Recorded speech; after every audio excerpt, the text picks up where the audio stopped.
ভারতের সঙ্গে নতুন বাণিজ্য চুক্তির ঘোষণা দিয়েছেন যুক্তরাষ্ট্র প্রেসিডেন্ট ডোনাল্ড ট্রাম্প। ভারতের পণ্যের ওপর 50% শুল্ক কমিয়ে 18%-তে নিয়ে আসবেন বলেছেন যুক্তরাষ্ট্র প্রেসিডেন্ট। তবে নতুন চুক্তিতে শর্ত জুড়ে দিয়েছেন ট্রাম্প। এতে রাশিয়া থেকে তেল কেনা বন্ধ করে যুক্তরাষ্ট্র থেকে জ্বালানি ও অন্যান্য পণ্য আমদানি করতে হবে ভারতকে। এ নিয়ে ট্রাম্প ট্রুথ সোশ্যালের পোস্টে জানিয়েছেন, ভারতের প্রধানমন্ত্রী নরেন্দ্র মোদীর সঙ্গে ফোন আলাপের পর তিনি এ সিদ্ধান্ত নিয়েছেন। শুধু যুক্তরাষ্ট্র থেকেই নয়, ভারত এখন ভেনেজুয়েলা থেকেও তেল আমদানি করতে পারে।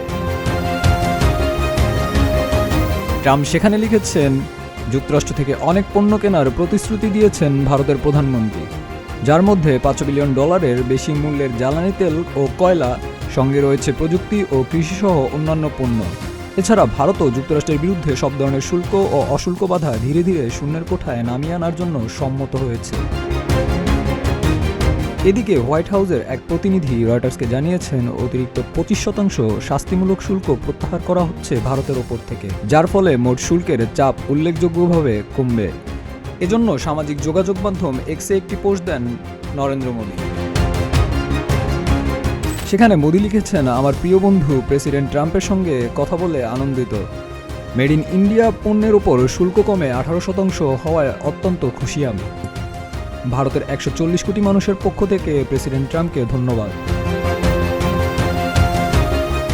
তবে প্রতিবেদনগুলো অনুযায়ী ভারত ঠিক কবে থেকে রাশিয়ার তেল কেনা বন্ধ করবে কিংবা অন্য কোনো বাণিজ্যে বাধা তুলে নেওয়া হবে, এ বিষয়ে হোয়াইট হাউস, ভারত সরকার বা রাশিয়া কেউই আনুষ্ঠানিক নথি প্রকাশ করেনি।